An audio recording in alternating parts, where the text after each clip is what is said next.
ये कहानी एक ऐसे शातिर चोर की है जिसकी तलाश पुलिस को पिछले कई सालों से है और अब पुलिस ने एक ऐसा प्लान बनाया है जिससे इस दुनिया का कोई चोर नहीं बच सकता। Bollywood silver screen presenting diabolic. कहानी की शुरुआत में हमें एक चोर को रस्सी से एक बिल्डिंग के ऊपर चढ़ते हुए दिखाया जाता है। इस चोर का नाम डायबोलिक है, जिसकी तलाश पुलिस को कई सालों से है, लेकिन आज तक कोई भी इसे पकड़ने में कामयाब नहीं हुआ। और आज डायबोलिक इस बिल्डिंग से एक बेशकीमती ताज को चुराना चाहता है। बिल्डिंग के अंदर सिक्योरिटी तो होती है, लेकिन वो सब के सब कार्ड्स खेलने में बिजी होते हैं। डायबोलिक बिल्डिंग के अंदर चला जाता है, जहां पर उसके सामने एक सिक्योरिटी गार्ड आता है, पर वो उसे मार देता है। जिसके बाद वो उस दरवाजे को खोलता है जिसके अंदर ताज है। जैसे ही दरवाजा खोलता है, सिक्योरिटी अलार्म बज जाता है, जिससे पूरी की पूरी सिक्योरिटी ऊपर आ जाती है। पर जब वो उस कमरे का दरवाजा खोलने की कोशिश करते हैं जिसके अंदर ताज होता है, तो वो दरवाजा बाहर से नहीं खुलता, क्योंकि डायबोलिक ने अंदर से उस दरवाजे को बंद कर दिया है। और अब वो ताज जो कि सलाखों के पीछे है, वो उन सलाखों को काटना शुरू कर देता है। बाहर सिक्योरिटी किसी भी कीमत पर दरवाजे को खोलना चाहती है, इसीलिए वो डायनामाइट लगाकर दरवाजे को ब्लास्ट कर देती है। पर अब डायबोलिक उस ताज को लेकर यहाँ से अपने पैराग्लाइडर से उड़ चुका है। सिक्योरिटी उसे दूर से देखती रह जाती है और अब वो अपने पैराग्लाइडर को एक कार के ऊपर लैंड करता है जो उसकी गर्लफ्रेंड ईवा चला रही है। और इस तरह से सिक्योरिटी की आंखों में धूल झोंककर उस कीमती ताज को चुराने में कामयाब हो जाते हैं। कुछ दिनों के बाद हमें एक शो दिखाया जाता है जहाँ पर 5 बहुत बड़ी मॉडल्स बहुत महंगी ज्वेलरी पहनकर परफॉर्म कर रही होती है। दरअसल ये शो एक ज्वेलरी कंपनी का है। ये वही ज्वेलरी कंपनी है जिसका ताज डायबोलिक ने अपनी गर्लफ्रेंड ईवा के साथ मिलकर चुराया था। और अब यहाँ पर इन सभी ज्वेलरी को कई लोग खरीदना चाहते हैं। इनकी कीमत बहुत ज्यादा है। यहाँ पर सिक्योरिटी बहुत ज्यादा टाइट होती है, क्योंकि कुछ दिनों पहले डायबोलिक ने इसी कंपनी के ताज को चुराया था। अब जब इनकी परफॉर्मेंस खत्म होती है, तभी अचानक से लाइट चली जाती है, जिसके बाद इन मॉडल्स के पास एक पुलिस ऑफिसर आता और कहता है कि आप सब मेरे साथ चलो। और वो इन सब को अपने साथ ले जाता है और एक कमरे के अंदर जाने के लिए कहता है, जिसके बाद वो बाहर से शटर बंद कर देता है। दरअसल ये कोई कमरा नहीं बल्कि एक गाड़ी है। और अब यहाँ से पुलिस ऑफिसर गाड़ी को आगे ले जाता है, जिसके कुछ देर के बाद दिखाया जाता है कि पुलिस ऑफिसर अपने मास्क को उतार रहा है। ये पुलिस ऑफिसर नहीं है बल्कि डायबोलिक है, जिसने एक बार फिर से उसी कंपनी को लूट लिया है। और अब डायबोलिक इन 5 लड़कियों को इनकी ज्वेलरी निकालने के लिए कहता है, जिसके बाद वो इन सब को बीच सड़क पर छोड़कर इस जगह से निकल जाता है। जिसके बाद उसकी गाड़ी एक चट्टान के पास रुकती है और तभी वो अपनी गाड़ी से एक बटन दबाता है और चट्टान 2 हिस्सों में डिवाइड हो जाती है। दरअसल ये एक खुफिया रास्ता है जहाँ पर डायबोलिक अपनी चीजों को रखता है। वो अपनी गाड़ी को इस टनल के अंदर ले जाता है। वहीं हमें उन 5 मॉडल्स को दिखाया जाता है जो पास के एक मोटेल में जाकर इंस्पेक्टर को कॉल करती हैं और कहती हैं कि हमारा प्लान कामयाब हो गया। दरअसल ये 5 मॉडल्स नहीं बल्कि ये सब के सब एजेंट्स हैं, और जो ज्वेलरी इन्होंने पहनी थी उसमें ट्रैकर लगे हुए हैं। यानी कि अब इंस्पेक्टर को पता है कि डायबोलिक कहाँ पर है, इसीलिए वो ट्रैकर के जरिए उसका पीछा करना शुरू कर देता है। वहीं डायबोलिक और ईवा को दिखाया जाता है जो इस चोरी के बाद बहुत खुश है। ईवा चाहती है कि अब वो इस देश को छोड़कर कहीं और चले जाएं, क्योंकि इनके पास काफी पैसे हो गए हैं। पर डायबोलिक कहता है कि अभी नहीं, अभी मुझे एक और चोरी करनी है। वह इंस्पेक्टर को दिखाया जाता है जो उस चट्टान के बाहर पहुंच जाता है, पर वह देखकर हैरान होता है कि वहां का रास्ता बंद है, पर ट्रैकर उसी तरफ इशारा कर रहा होता है। इसीलिए डायनामाइट से वो उस चट्टान को उड़ा देता है। वो देखता है कि उसके सामने एक बहुत लंबी टनल है। वहीं ब्लास्ट की आवाज से डायबोलिक को समझ में आ जाता है कि यहाँ पर पुलिस आ चुकी है। वो सीसीटीवी कैमरे में उन्हें देख लेता है और अब उसके पास यहाँ पर अपना सारा सामान छोड़कर भागने के अलावा कोई रास्ता नहीं है। इसीलिए ईवा के साथ वो यहाँ से भाग जाता है। पुलिस इंस्पेक्टर अंदर आकर देखता है जहाँ पर उसे बहुत बेशकीमती चीजें मिलती है, लेकिन वो किसी भी कीमत पर डायबोलिक को पकड़ना चाहता है। इसीलिए वो डायबोलिक और ईवा का पीछा करता है। ये दोनों के दोनों भाग रहे होते हैं और तभी भागते भागते ईवा का पैर एक जगह फंस जाता है। हालांकि डायबोलिक उसे निकालने की कोशिश करता है, पर अब उसके पास इतना वक्त नहीं है, क्योंकि पुलिस इंस्पेक्टर उस तक पहुंचने ही वाला है। इसीलिए वो ईवा को वहीं पर छोड़कर भाग जाता है, जिस वजह से ईवा का दिल टूट जाता है उसे लगता है कि डायबोलिक ने उसे धोखा दिया है और अब इससे पहले कि पुलिस इंस्पेक्टर ईवा तक पहुंचता, वो अपना पैर वहां से निकालकर पानी में कूद जाती है। ये दोनों के दोनों एक बार फिर से इंस्पेक्टर को धोखा देकर यहाँ से भाग चुके हैं, जिससे इंस्पेक्टर को बहुत दुख होता है क्योंकि वो किसी भी कीमत पर डायबोलिक को पकड़ना चाहता था।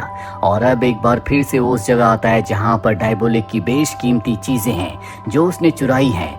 यहाँ पर बहुत महंगी महंगी पेंटिंग्स भी होती है जिन सब को इंस्पेक्टर अपने कब्जे में ले लेता है। इंस्पेक्टर को यहाँ पर एक बिल्डिंग का स्केच भी मिलता है जो कि उसे पता है कि शहर में कहाँ पर है। वो समझ जाता है कि इस बिल्डिंग से डायबोलिक का कोई ना कोई रिश्ता है, इसीलिए वो अपनी टीम को लेकर उस बिल्डिंग में जाता है। काफी छानबीन करने के बाद भी उन्हें वहाँ पर कुछ नहीं मिलता और तभी एक पुलिस ऑफिसर गलती से अपना हाथ एक लीवर के ऊपर रख देता है, जिससे वहाँ पर एक खुफिया दरवाजा खुलता है। और जब ये नीचे बेसमेंट में जाते हैं तो ये देखते हैं कि वहाँ पर डायबोलिक की मास्क बनाने की मशीन है, जिससे वो दूसरों के चेहरों के मास्क बनाकर चोरियां करता है। इंस्पेक्टर किसी को भी यहाँ पर किसी भी चीज को छूने से मना कर देता है। वो कहता है कि अगली चोरी से पहले डायबोलिक यहाँ पर जरूर आएगा और तब हम उसे पकड़ लेंगे। वहीं हमें इंस्पेक्टर की गर्लफ्रेंड को दिखाया जाता है जो शहर की प्रिंसेस है।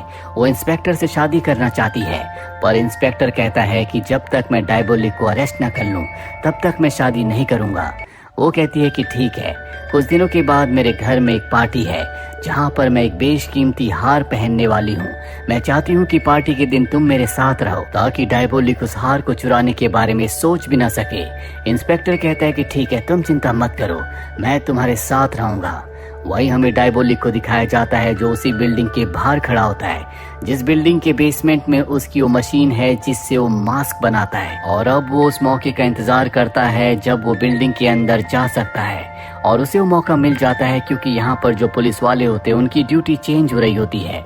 वो नीचे बेसमेंट तक पहुँच जाता है जहाँ पर एक पुलिस ऑफिसर है। डायबोलिक जानबूझकर पुलिस ऑफिसर के सामने आ जाता है। पुलिस ऑफिसर उसे पहचान लेता और उस पर गोलियां चलाता है, लेकिन एक भी गोली डायबोलिक को नहीं लगती क्योंकि इन दोनों के बीच में एक गिलास है जो कि बुलेट प्रूफ होता है। गोलियों की आवाज सुनकर जितनी भी सिक्योरिटी होती है वो सब की सब नीचे बेसमेंट में आ जाती है। वो देखते हैं कि वो पुलिस ऑफिसर जो यहाँ पर ड्यूटी पर था वो बेहोश है। वो उसे होश में लाते हैं, पर अब डायबोलिक अपनी मास्क बनाने वाली मशीन को यहाँ से लेकर निकल चुका है। और जब ये बात इंस्पेक्टर को पता चलती है जिससे उसे बहुत गुस्सा आता है क्योंकि एक बार फिर से डायबोलिक इन सबको बेवकूफ बनाकर अपनी मशीन लेकर यहाँ से निकल गया। इंस्पेक्टर को उसके सीनियर अपने पास बुलाते हैं और कहते हैं कि तुम डायबोलिक को कैसे पकड़ोगे, वो एक बार फिर से तुम्हें बेवकूफ बना चुका है। और तभी यहाँ पर ईवा का कॉल आता है।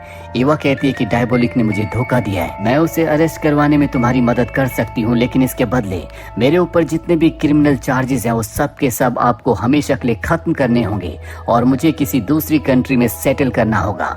हालांकि इंस्पेक्टर ऐसा नहीं चाहता, वो उसे भी अरेस्ट करना चाहता है, पर उसके सीनियर कहते हैं कि ये एक अच्छा प्लान है, तुम इसी प्लान पर काम करो। ईवा ने इंस्पेक्टर को आधे घंटे का टाइम दिया होता है। आधे घंटे बाद वो एक बार फिर से उसे कॉल करेगी और अब इंस्पेक्टर एक प्लान बनाता है। वो अपने ऑफिसर से कहता है कि आधे घंटे बाद जब ईवा मुझे कॉल करेगी तो मैं उसे बातों में उलझा कर रखूंगा और ठीक उसी वक्त तुम उसकी लोकेशन का पता लगाकर उसे अरेस्ट कर लेना। आधे घंटे के बाद ईवा का कॉल आता है। इंस्पेक्टर उसे अपनी बातों में उलझा कर रखता है और ठीक उसी वक्त इंस्पेक्टर की जो टीम होती है उसकी लोकेशन का पता लगा लेती है।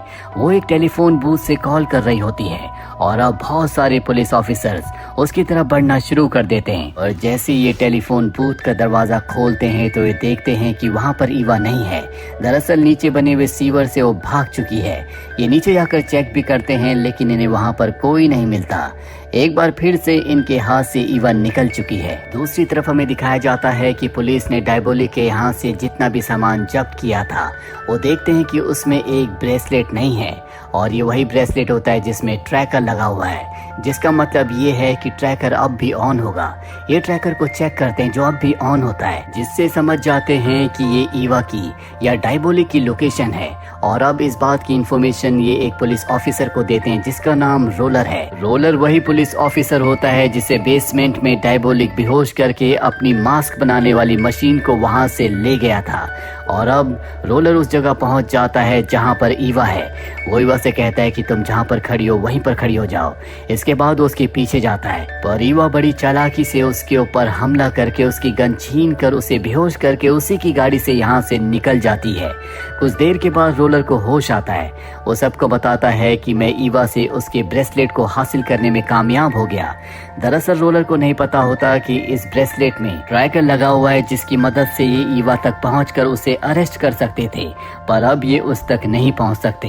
वहीं इंस्पेक्टर को एक बार फिर से उसके सीनियर बुलाते हैं और कहते हैं कि जो प्लान हमने तुम्हें कहा था तुम्हें उसी प्लान पर काम करना होगा। तुम ईवा की मदद से डायबोलिक को पकड़ लो। हालांकि इंस्पेक्टर ऐसा नहीं चाहता, पर अब उसे ऐसा करना होगा। इसीलिए वो ईवा से किसी तरह से मिलता है, जहां ईवा उसे बताती है कि मेरे पास एक प्लान है। दरअसल डायबोलिक अपने सारे सोने को वापस हासिल करना चाहता है जो इस वक्त पुलिस के कब्जे में है। हमें किसी तरह से बात फैलानी होगी कि पुलिस वाले उस सारे सोने को एक जगह से दूसरी जगह शिफ्ट कर रहे हैं, क्योंकि डायबोलिक अपना सोना लेने वापस आएगा। हम एक गाड़ी को बहुत सिक्योरिटी के साथ वहां से निकालेंगे जहां पर सोना है, और उस गाड़ी को हम एक टनल के अंदर ले जाएंगे जहां पर हो ना हो डायबोलिक उस गाड़ी के ऊपर हमला करेगा ताकि वो अपना सोना वापस हासिल कर सके। और ठीक उसी वक्त हम उसे गिरफ्तार कर लेंगे, जबकि असली सोने को हम एक नॉर्मल सी गाड़ी में उस जगह से निकाल कर दूसरी जगह ले जाएंगे। इंस्पेक्टर को उसका ये प्लान बहुत अच्छा लगता है और अब ये इस प्लान को एग्जीक्यूट करने के लिए मार्केट में ये बात फैला देते हैं कि जल्दी ये सारे सोने को एक जगह से दूसरी जगह शिफ्ट करने वाले हैं। और ये वो दिन होता है जब उसकी गर्लफ्रेंड की पार्टी है, जिस पार्टी में वो बहुत बेशकीमती हार पहनने वाली है। इंस्पेक्टर अपनी गर्लफ्रेंड के पास जाता और कहता है कि मुझे माफ करना, मैं पार्टी में नहीं आ सकता, पर मैं अपने खास ऑफिसर्स को तुम्हारी सिक्योरिटी के लिए भेज दूंगा। इसके बाद इंस्पेक्टर अपनी पूरी टीम के साथ प्लान बनाना शुरू करता है, पर यहाँ पर वो एक सवाल पूछता है कि असली सोने वाली वैन को वहाँ से कौन निकालेगा। और तभी रोलर कहता है कि ये काम मैं करूँगा। डायबोलिक 2 बार मुझे धोखा दे चुका है, लेकिन अब मैं इस काम को अंजाम देकर अपनी पुरानी गलतियों का प्रायश्चित करूंगा, चाहे इसमें मेरी जान ही क्यों ना चली जाए। इसके बाद इंस्पेक्टर एक गाड़ी को पूरी सिक्योरिटी के साथ इस जगह से निकालता है ताकि डायबोलिक को एक धोखा दे सके कि इस गाड़ी में सोना है। वही रोलर को दिखाया जाता है जो सोने वाली गाड़ी को अकेले इस जगह से निकाल कर ले जाता है। और अब वो गाड़ी जो डायबोलिक को फंसाने के लिए पूरी सिक्योरिटी के साथ आगे बढ़ रही होती है, वो एक टनल के अंदर जाती है और तभी सामने से टनल का दरवाजा बंद हो जाता है, जिसके बाद इन सब के सामने डायबोलिक आ जाता है। ये डायबोलिक पर कई गोलियां चलाते हैं, पर इन्हें पता चलता है कि ये डायबोलिक नहीं बल्कि एक पुतला है, यानी कि डायबोलिक ने इन्हें धोखा दिया। वही इंस्पेक्टर की गर्लफ्रेंड को दिखाया जाता है जो पार्टी के लिए तैयार हो रही है। वो अपना हार निकालने के लिए ड्रॉअर खोलती है, लेकिन वहाँ पर उनका हार नहीं होता, जिसका मतलब है कि उनका हार चोरी हो गया। और ना ही यहाँ पर उनकी मेकअप आर्टिस्ट होती है जिसे उसने आज के मेकअप के लिए हायर किया था। रोलर को हमें दिखाया जाता है जो गाड़ी लेकर एक जंगल के रास्ते में रुक जाता है। तभी वहाँ पर एक दूसरी गाड़ी आती है और इस गाड़ी से जो लड़की उतरती है वो इंस्पेक्टर की गर्लफ्रेंड की मेकअप आर्टिस्ट होती है, यानी कि इसी ने हार चुराया है। और अब ये अपने मास्क को उतारती है और ये और कोई नहीं बल्कि ईवा है जिसके सामने रोलर है। और तभी रोलर भी अपने मास्क को उतार देता है और ये रोलर नहीं बल्कि डायबोलिक होता है। दरअसल डायबोलिक ने जब मॉडल्स की ज्वेलरी चुराई थी तो उसे पहले से पता था कि पुलिस यहाँ तक पहुँच सकती है और उसी ने पूरा प्लान बनाया था। जानबूझकर जब वो ईवा के साथ भागा तो वो उसे छोड़कर भाग गया ताकि इंस्पेक्टर को ऐसा लगे कि उसने ईवा को धोखा दिया है और वो ईवा पर विश्वास कर सके। और साथ ही उसने जानबूझकर उस स्केच को वहाँ पर छोड़ दिया था जो उस जगह का था जहाँ पर वो अपनी मास्क बनाने वाली मशीन को रखता था ताकि पुलिस वहाँ पर पहुँच जाए। और जब वो अपनी मशीन को लेने गया तो उसके सामने रोलर आया जिसे उसने मार दिया। इसके बाद उसने रोलर का मास्क बनाया और जानबूझकर बेहोश होकर वहीं पर गिर गया, जिसके बाद पुलिस वाले उसे अपने साथ ले गए। और इतने दिनों से पुलिस वालों के साथ जो रोलर है वो और कोई नहीं बल्कि डायबोलिक था।